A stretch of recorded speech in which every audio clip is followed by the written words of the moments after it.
आम्ही सवत आहोत. मी यामिनी आणि त्या दुर्गाबाई एकाच घरात नांदतो, पण वयात मात्र हे अंतर आहे. बिचारा उतरल्या त्या, थकल्या. पण तुम्हाला म्हणून सांगते ना, आमच्यातला हा भेद मीच कधी मावळू देत नाही. आणि त्यांना नेहमी या गोष्टीची आठवण करून देते की तुम्ही आता म्हाताऱ्या झाल्या आहात.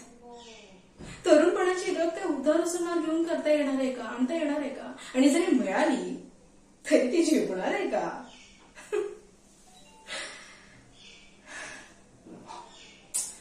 याचा उपयोग आता फक्त कामवाली बाई म्हणूनच.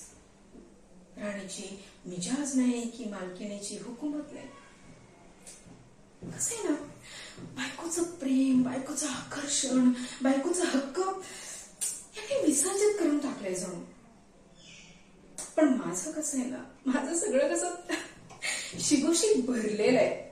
आणि त्यातलं चिमूटभर जरी मी वापरलं ना तरी काम होऊन जातं. चिमूटभर म्हणजे फक्त तिरप्या कटाक्षानेच काम साध्य होऊन जात. त्याला माझा नाईलाज आहे हो.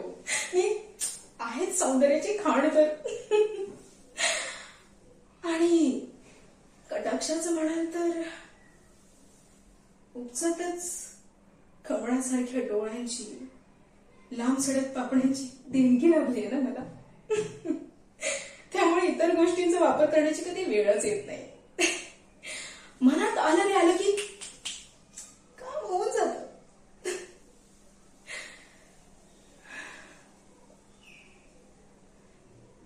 दामू म्हणाला म्हणा की यांच्या मनात माझ्यापेक्षा निम्म्या वयाची मुलगी आहे. पण इथेही मीच बाजी मारेन.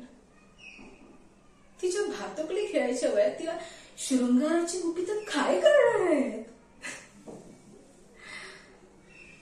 माझ्या मोहपाशापासून सुटका होणं त्यांची शक्य नाही, मुळीच नाही. मीच ती होऊ देणार नाही.